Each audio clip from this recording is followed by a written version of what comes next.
Alright guys, so that was it. We just smashed some back and buys, mainly back, but yeah, decided to chuck on a couple of bicep exercises at the end there because we felt we had to. First time at Derrimitz, so yeah. First time for you? First time for me, and definitely can rate it. Very good. It's a nice gym. Yeah, this is Pero. He is the store manager of Master Joe's Brickworks. What's up, guys? So basically, I just wanted to kind of introduce you guys to Pero, and get his backstory on why and how he got the job at Master Joe's, and his kind of journey on the this health and fitness lifestyle. So Pero, how'd you get the job at Master Joe's? I applied. Yep. It's the one and only D.R.E. And I got the job. Yeah. But I've secretly wanted to apply before, like for another, like a year or two ago. Like even there was a warehouse manager's or warehouse assistant, job, and I thought I'd like apply for that. But then it was just, I don't know, it just wasn't for me at the time. Like, but I just wanted to be a part of the company in any way, shape, or form.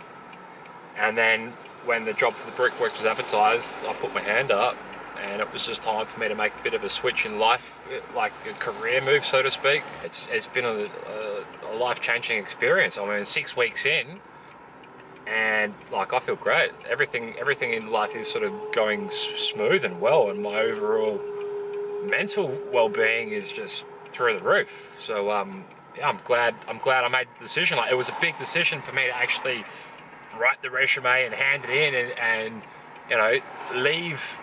leave my previous career, you could say. So yeah, sick. Yeah, which is actually interesting because that leads me to, he applied for the Brickworks role, which is the one that I applied for, and I as you guys know, I got through to the first interview, got through to the second interview, and then obviously I got I got told that I was unsuccessful, and oh shit. And then yeah. So the role that you have is the one that I applied for. Okay.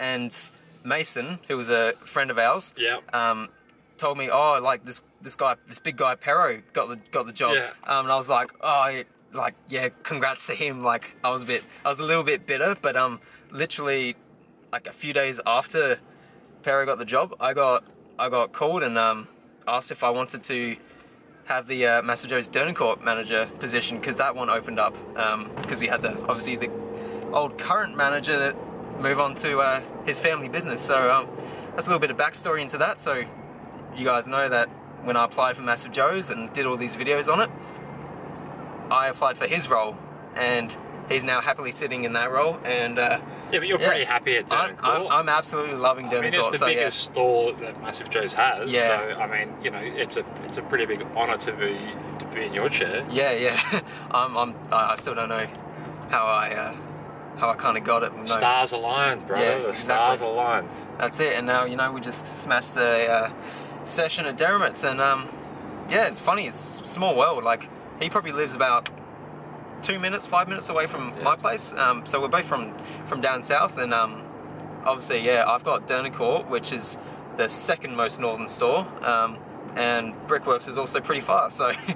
It's not too. I mean, I'm driving 25 minutes from home, but saying that, because we open at 10 a.m, I miss the peak hour. So I leave home at 9 a.m. I miss the peak hour. Yeah. Back when I used to work 9 to 5, like, I'd get stuck in peak hour. I don't get stuck in peak hour anymore, so you know, it's not too bad. Yeah, that's exactly what I mentioned in my last video. But yeah, like, just talking about the benefits of Massive Joe's, operating hours is definitely one of those huge things that is a huge perk, especially for someone that has to, you know, travel 55 minutes to Dernancourt. But yeah. What got me into health and fitness? Well, all right. Well, yeah. Last night I was doing a podcast. I was talking about, you know, my journey, and basically, yeah, I spent all my 20s partying really, really hard. Yeah, sex, drugs, and rock and roll. I played guitar and in a band or bands, and you know, did the whole thing. That was my dream at the time, was to just play to a room full of people. You know, playing my genre of music I'm into or was really into at the time, and partying, and I did that. That was me as well, but I never actually did it. But okay. like, yeah, I'm a guitarist as well. Oh, no shit, there you go. I just learned something new. There we go. Yeah, it would be actually, if I still play consistently, it would be 10 years today. Not today, this year. Yeah. Yeah. But anyway. So, yeah, I did that until I was like 27, 28. Then I decided it was sort of time to clean up my act. And then I sort of picked up a weight for the first time, or got into the gym, and then, you know, I sort of just got off the alcohol and drugs. You know, not that I was like a huge drug addict or anything, but you know what I mean? Like, I sort of made some changes in my lifestyle and became more in tune with my body and my mind. And, you know, I'm really passionate about trying to stop people, or trying to prevent people from getting into that partying lifestyle, and, you know, go to the gym, stay out of trouble. Like, if I had done that as a youngster, I don't know, life would have been different. Saying that, you know, life teaches you lessons. You know, and I had a good time doing what I did, but, you know, if I don't have kids, but I have godchildren, a niece and a nephew, I don't want them doing the stuff that I did. I'm lucky to be alive. You know, and I've seen people go home in the back of ambulances, you know, that have taken a dodgy tablet at a festival or whatever. Like, it can happen. People can die. You know, the shit that people put in their bodies, you just don't know what's in it. Someone's cooked it up in the lab in their backyard in a fry pan with God knows what. Whereas, you know, with a bit of pre-workout, you can still, you know, go to the gym, train, feel good. You know exactly what you're taking. It's all controlled. You know what you're putting in your body. It just makes sense. You can still sort of get your rocks off. Well, I still sort of get my rocks off without actually doing anything illicit. Yeah. Awesome. So yeah, to basically finish this little intro to Pero, I wanted to ask him top 5 supplements and why. All right. Fuck, it's a loaded question. Yeah. Well, for me, pre-workout is a must. I love a pre-workout. Yep. And I love a fat burner or thermogenic when I'm dieting, which I am at the moment, and they definitely help me. You know, yeah. So pre-workout, fat burner. And then yeah, pump agent. I love a good pump. Yep. I just, you know, it's just the cherry on top for me while I'm training. And then like, yeah, test booster, like Core Test, I think is the most powerful product that we carry. And yeah, and then Laxogenin, which I'm so basic at the minute. Like today, I'm back on the Core Test for the first time in about a year, and I'm stacking it with some Laxogenin and Core Hard. So I guess Core Hard, Test, pre-workout, fat burner, and then yeah, I mean that's 5. I mean, yeah, yeah. so that's my top 5. I mean, protein I'm not counting because it's not supplement, it's food. Yep, 100%. I should show you. What sort of guitar? Like, what's your guitar like?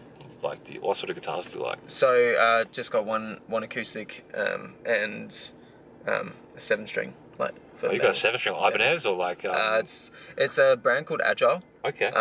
So they specialize in like 7, 8, 9-string guitars. Yeah. So kind of heavy gent kind of sound. Yeah, man. Yeah, I really don't play consistently like enough anymore.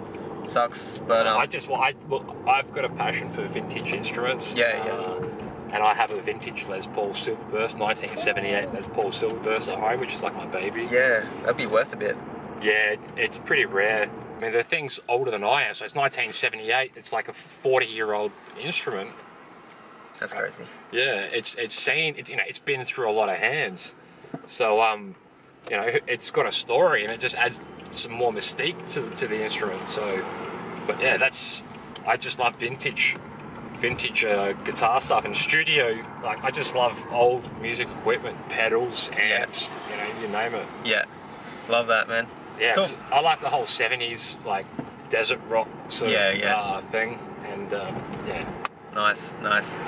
Well, that's getting to know Pero. So anyway, that's basically it, guys. I might catch up with you guys a little bit later on in the day, and yeah, thanks for tuning in. We'll see you then.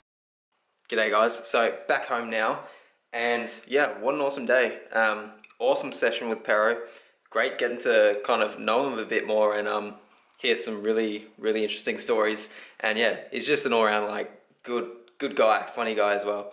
So I reckon I pulled up pretty well after that back session. Like, I wasn't too sure how I was going to go, but I was feeling good this morning, like the sickness and whatnot. So things all went to plan. It was all good. Awesome breakfast, of course, at Argo Espresso. Now, honestly, I'm really not going to be doing too much more today. So I'm going to pretty much end it off here. I'm just going to finish editing this video, and yeah, it's my day off today, so going to try and relax a little bit, try and fight through the rest of this this cold I've got. So with that being said, guys, thank you for watching. If you have made it this far, thank you. Make sure you leave a like and subscribe if you're new here. Bye bye, guys.